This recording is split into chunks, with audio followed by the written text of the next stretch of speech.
Hello everybody, how y'all doing? It's Alyssa.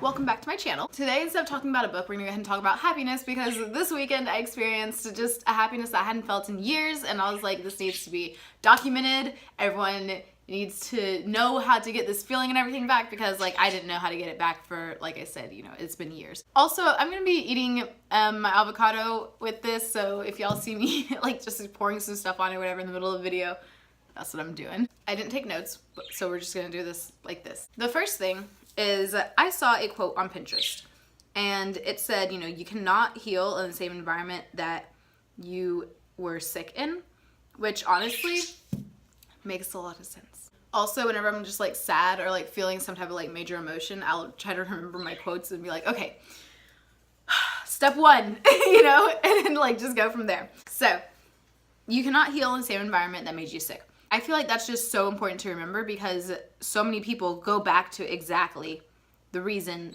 that they're upset or the reason that they're sad.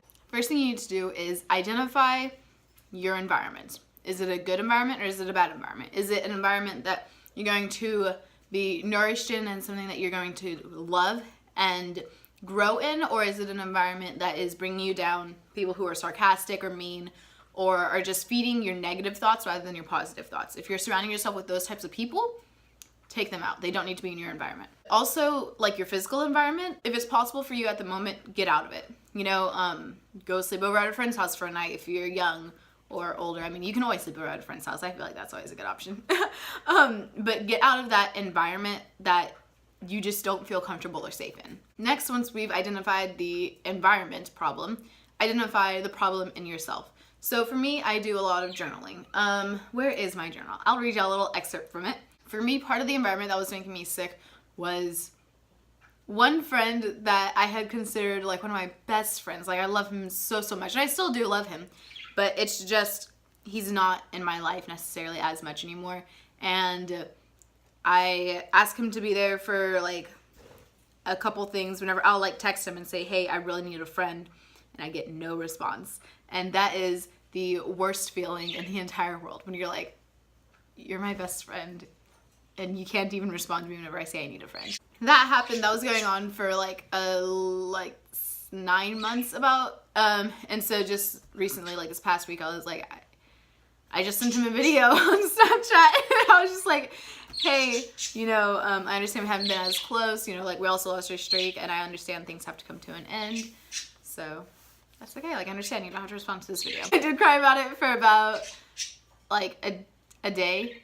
Sometimes it's really good to let people in so that whenever you let them go, not so that whenever, you don't let people in with the intention of just letting them go, but letting people in and just forming a friendship and a bond so deep that it actually does hurt whenever you let them go, because I don't know, to me it's that was a good friendship, I'm crying over it, And at the same time, I'm I don't even know if he cares or knows, but it's whatever. But both of those friends have been removed from my environment at the moment, and I just, once I was writing all this down and everything and realized it and was oh my gosh, now that I know what my problems and everything were, and now that certain people are gone from my physical environment as well, not just them, but other people, I was I woke up and I was just happy.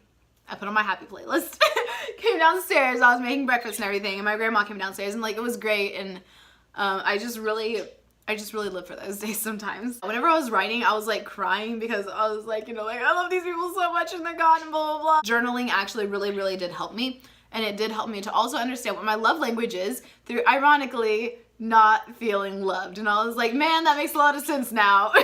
I was crying and everything about that, but then I also was I was writing it down and I was crying, and I was I need to stop having a pity party for myself. This is pathetic, why am I crying? I need to be doing something about this. So, I wrote. But I also have gained so much and need to stop focusing on the bad. I've gained lifelong friends through Abby, Haley, Katie, Taryn, Kylie, Stefano, and Abdul, and I've gained love and belonging from them, and I'm always able to count on them for support. Even if we may not be close in proximity, I love them, and they each have a part in my heart. I'm starting to, in parentheses, which I'm starting to realize how dangerous that can be.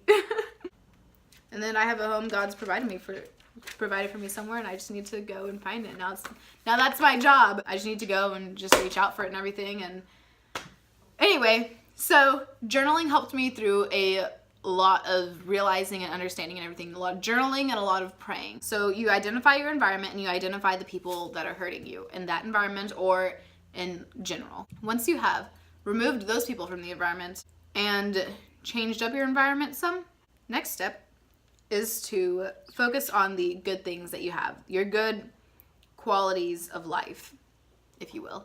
For me, all my good qualities in life, I'm very extroverted, so it has to do with people.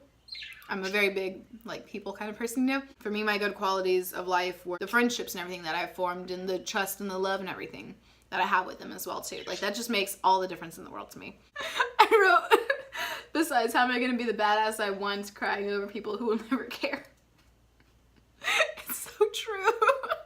Step 4 is going to be realizing everything that you're thankful for, everything that is good, like all the good qualities and everything in your life that's happening, from the big things to the small things, from, you know, like having a roof over your head to having food to eat. So just never forget to thank God.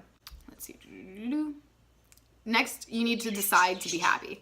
And so this one can be kind of tough. For me, I'm very like with my emotions, I'm like, okay, if I want to be sad, I'm gonna allot this day to be sad, and it's gonna be sad hours, and we're gonna harp on that for a little bit, but then after that, like, I'm done, I don't need that anymore, you know?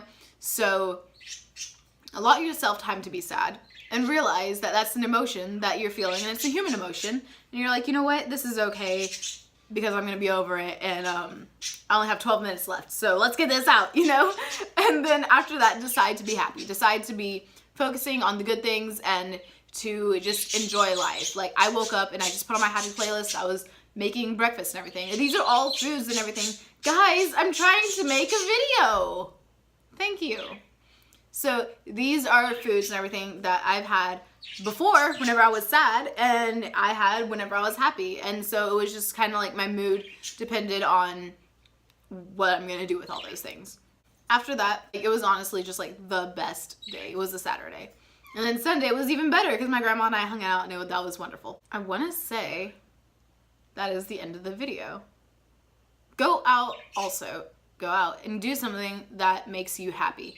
For me, I like museums, and I like listening to classical music sometimes and just feeling like a real bougie person, you know? So for me, I was reading and wearing perfume and going to a museum with my grandma and everything as well too. For me, that just like really lifts my spirits. For you, it could be something else. So find whatever it is that makes you feel like your badass self and go and do that. Also, something I realized is something that I actually told my friend freshman year of college, because he was going through a real rough time. His girlfriend broke up with him and he was in love with her. And then she decided, you know, like, hey, I'm just gonna pop back into your life. And he was like, okay. And then she was like, okay, never mind. And he was like, okay. Something that I told him, that I'll tell y'all and myself as well, is that you cannot place your happiness in a certain person. You can place your happiness in God, because he can't disappoint you, really. Anything that's been taken away from you is going to be replaced with something that's even better. I realized that whenever I was writing that down in my journal, and I was like, you know what? I lost one of my best friends because he's being an ass, and I know that God's going to replace it with something better, and I just need to not be sad about that and just be ready to accept everything that he's giving me. So, yes. I feel like that's almost like the stages of grief. If you found this video useful, let me know. If you are going through a rough time currently, take these steps in these videos and tell me if this has helped you. It helped me for sure, so if I can help anybody else, that's the goal. That's why I'm sharing this with y'all. Give this video a thumbs up if you enjoyed it. If you like avocado with tahini as well, you know, let me know in the comments below, because I think it's pretty darn good. Thank y'all for coming back, and I will see y'all next week, and next week I'll be talking about a book and everything as well too. So, bye guys.